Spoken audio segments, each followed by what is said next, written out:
اس رمضان شروع ہونے سے پہلے آپ نے یہ ایک کام ضرور کرنا ہے، ورنہ روزہ رکھ کر بھی آپ کو روزے میں سے کچھ حاصل نہیں ہوگا، نماز تراویح پڑھ کر تہجد پڑھ کر بھی آپ کو کوئی فائدہ حاصل نہیں ہوگا۔ یہ ایک کام بہت ہی اہم ہے۔ اس طرح کہ حدیث پاک کا مفہوم ہے، آقا نبی رحمت صلی اللہ علیہ وسلم نے ارشاد فرمایا، کتنے ہی روزہ رکھنے والے ایسے ہیں جنہیں اپنے روزے سے سوائے بھوک کے کچھ حاصل نہیں ہوتا۔ یعنی کئی لوگ ایسے ہیں جو روزہ رکھتے ہیں،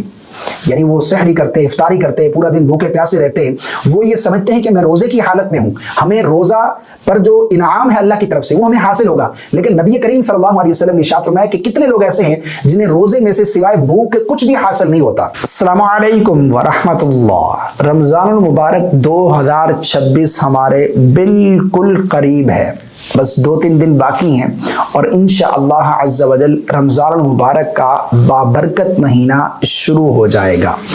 اس رمضان شروع ہونے سے پہلے آپ نے یہ ایک کام ضرور کرنا ہے۔ اگر آپ چاہتے ہیں کہ آپ کو رمضان کی برکتیں اور اس کی رحمتیں حاصل ہو جائیں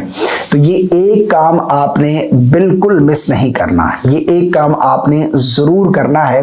ورنہ روزہ رکھ کر بھی آپ کو روزے میں سے کچھ حاصل نہیں ہوگا، نماز تراویح پڑھ کر تہجد پڑھ کر بھی آپ کو کوئی فائدہ حاصل نہیں ہوگا۔ یہ ایک کام بہت ہی اہم ہے جس کی طرف میں آپ کی توجہ دلانا چاہتا ہوں۔ دیکھیں، رمضان یہ بہت بابرکت مہینہ ہے۔ میں کیوں آپ سے یہ کہنا چاہ رہا ہوں کہ یہ ایک کام آپ نے ضرور کرنا ہے ورنہ آپ کا رمضان ضائع ہو جائے گا، کیونکہ رمضان یہ بہت بابرکت مہینہ ہے۔ اس مہینے کی فضیلت، اس کی برکات، اس مہینے کی جو عظمت ہے، اگر وہ بیان کرنے بیٹھوں گا تو ٹاپک کسی اور طرف چلا جائے گا، لیکن میں یہ چاہتا ہوں کہ میں آپ لوگوں کو کم وقت میں ایک اہم نقطہ جو ہے وہ سمجھا سکوں۔ یوں سمجھ لیجئے، میں چند احادیث کا یہاں پر مفہوم بیان کر کے اس مہینے کی فضیلت اور عظمت آپ لوگوں کو بتانا چاہتا ہوں۔ دیکھیں، نبی کریم صلی اللہ علیہ وسلم نے ارشاد فرمایا کہ رمضان یہ وہ مہینہ ہے کہ جس میں ایک نفل پڑھنے والے کو فرض کے برابر ثواب عطا کیا جائے گا، اور اگر کوئی ایک فرض پڑھے گا تو اسے 70 گنا اللہ عطا فرمائے گا۔ اور اس رمضان کے 3 حصے ہیں،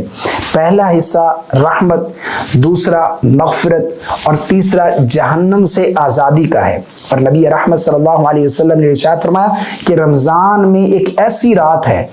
جو آخری عشرے میں ہم نے تلاش کرنی ہے، جو 1000 مہینوں سے افضل ہے۔ یہ اتنا بابرکت مہینہ اللہ رب العالمین نے اس امت کو عطا فرمایا ہے، اور اللہ کا ایک خاص فضل ہے،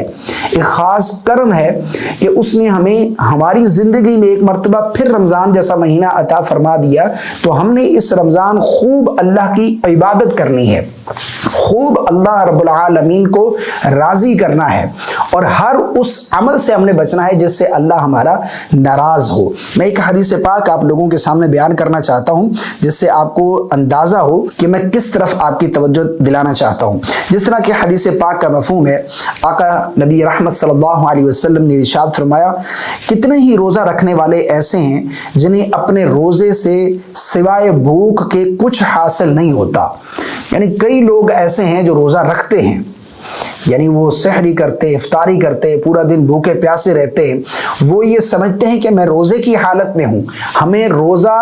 پر جو انعام ہے اللہ کی طرف سے وہ ہمیں حاصل ہوگا۔ لیکن نبی کریم صلی اللہ علیہ وسلم نے ارشاد فرمایا کہ کتنے لوگ ایسے ہیں جنہیں روزے میں سے سوائے بھوک کے کچھ بھی حاصل نہیں ہوتا، اس پر جو اللہ کی طرف سے انعامات ہیں وہ انہیں حاصل تک نہیں ہوتے۔ اور فرمایا کتنے ہی قیام کرنے والے ایسے ہیں جنہیں اپنے قیام سے سوائے جاگنے کے کچھ حاصل نہیں ہوتا، یعنی وہ ساری رات قیام کرتے ہیں، نہ ان کی قیام اللیل مس ہو رہی ہے، نہ ان کی تہجد مس ہو رہی ہے، لیکن انہیں سوائے کے کچھ بھی حاصل نہیں ہو رہا۔ اب اس کے بارے میں علماء نے لکھا ہے کہ نبی کریم صلی اللہ علیہ وسلم نے یہ جو ارشاد فرمایا کہ کتنے روزہ دار ایسے ہیں جنہیں روزہ رکھ کر بھی انہیں کچھ حاصل نہیں ہوتا سوائے بھوک کے، تو اس کے بارے میں علماء بیان فرماتے ہیں کہ وہ جو روزہ رکھ کر